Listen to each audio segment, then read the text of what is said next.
এই যে এটা হচ্ছে ধলেশ্বরী নদী, এটার নাম। তো আমরা এই নদী পার হয়ে ওই যে নৌকা ওই সাইডে দেখা যাচ্ছে না, ওই পার যাব।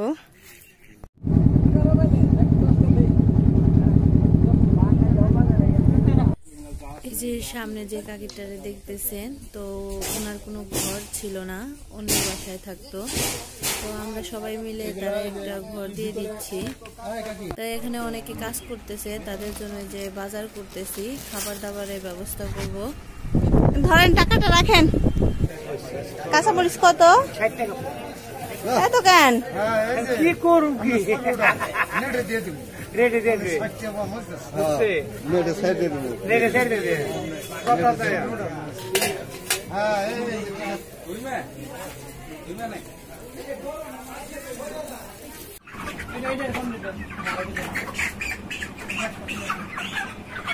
দেখ তো পরিষ্কার না।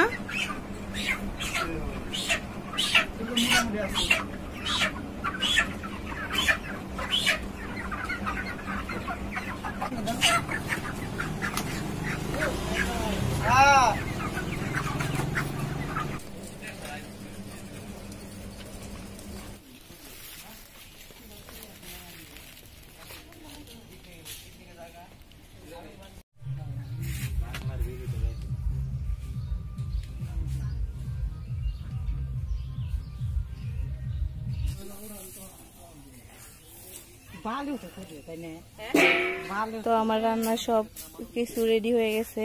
এই যে এখানে মশলা, লবণ, মরিচ, বিরিয়ানি মশলা, জিরা,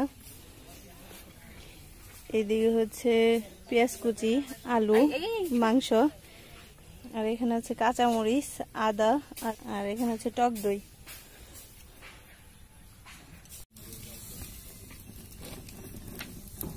প্রথমে তেলের মধ্যে আমি আলুগুলো ভেজে নিব হালকা লবণ দিয়ে, যেন সিদ্ধ হয়। তো ভাজা হয়ে গেছে, এখন উঠিয়ে নিচ্ছি। এটা আস্তে আস্তে ভাজতে হবে, না হলে সিদ্ধ হবে না, কাঁচা থাকবে। তো বাকি যে তেলটা আছে তার মধ্যে আমি হচ্ছে পেঁয়াজ কুচি দিয়ে দিব। তো আমি কিছু পেঁয়াজ কুচি রাখবো রাইসটার জন্য। আর এখানে এক্সট্রা দারচিনি আর এলাচ দিচ্ছি। এখন হচ্ছে রাঁধুনি বিরিয়ানি মশলা যেটা আছে সেইটা দিচ্ছি। তো এটা দিয়ে ভালো করে একটু নাড়াচাড়া করে তারপর আদা রসুনের পেস্ট দিব। আর হচ্ছে কাঁচামরিচটা পেস্ট করেও দিলেও হয়, আবার কেটে দিলেও হয়। অনেকগুলা কাঁচামরিচ আমি পেস্ট করতে পারি নাই, এর কারণে আমি কেটে দিছি। তো ভালো করে কষানোর পর আমি এখন টক দই দিয়ে দিলাম। তো আবার একটু নাড়াচাড়া করে এরকম কষানো হবে। মশলাটা কষানোর পর উপরে তেলটা ভেসে উঠবে, তখন ঝরানো মাংসটা দিতে হবে।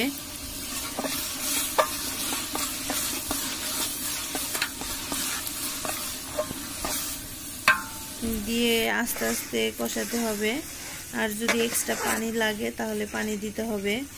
আর যদি মাংস থেকে পানি উঠে তাহলে তো আর পানি দিতে হবে না এক্সট্রা। তো হয়ে গেছে। এখন রাইসটার জন্য আবার তেলের মধ্যে এলাচ দারচিনি দিয়ে দিচ্ছি, আর এই পেঁয়াজ কুচি দিচ্ছি।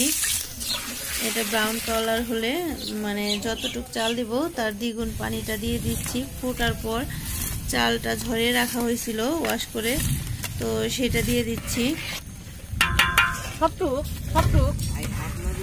তো এই অবস্থায় মাংস যেটা আমি আগে কষিয়ে রাখছিলাম তো সেটা মিক্স করে দিচ্ছি।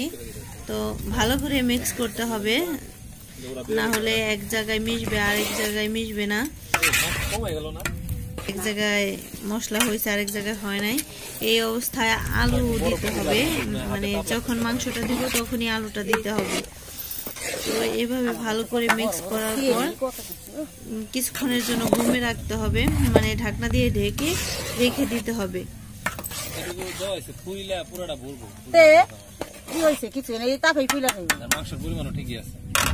তো রান্না শেষ হয়ে গেছে, এখন খাবার দাবারের পালা। তো এই যে এক ভাইয়া সবাইকে দিয়েছে প্লেটে।